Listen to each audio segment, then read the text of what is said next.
Time to check in with Dr. Joe Schwarcz. He is host of the Dr. Joe Show, Sundays at 3 here on CJAD 800, and he is also director of the McGill Office for Science and Society. So, Joe, I came across this, and I thought, wow, perfect timing. We're all waiting for this winter storm that's going to get here tomorrow into Thursday.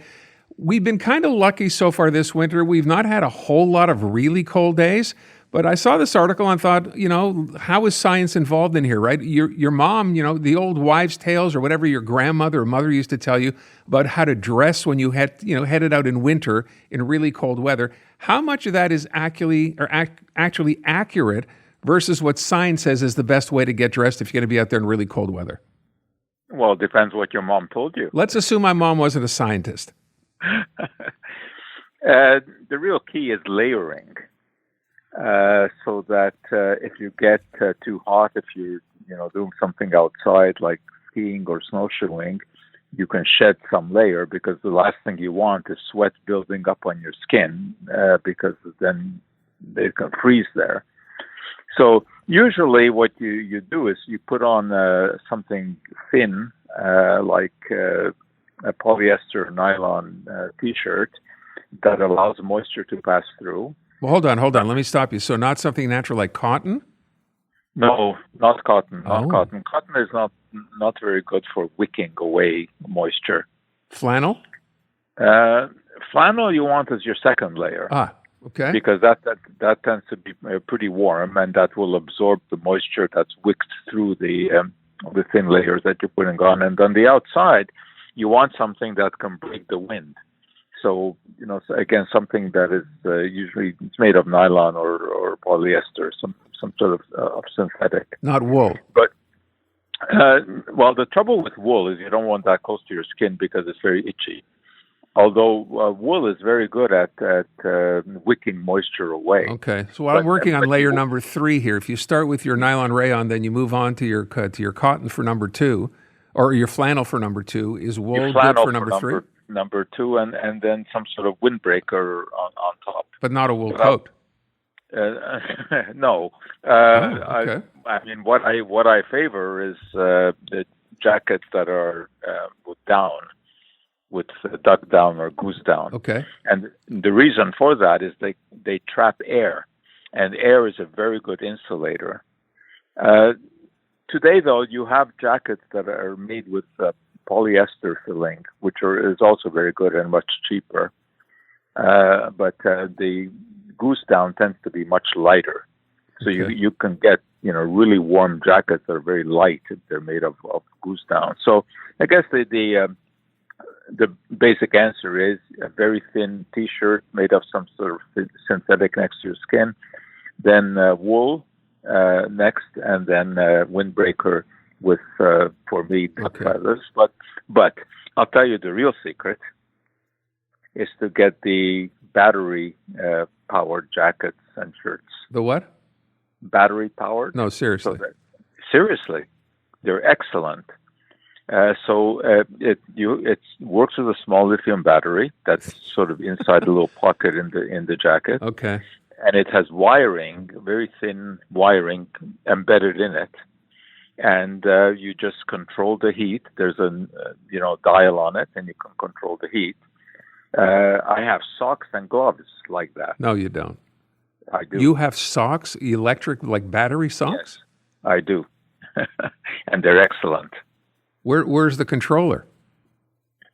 It's in a little. It's very small. It's embedded in the top of the sock. It doesn't bother you at all.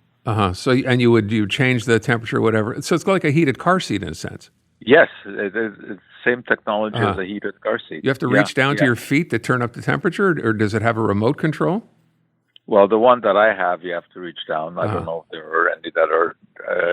I think yes, I think that there are some with remote control. Now that I think of it.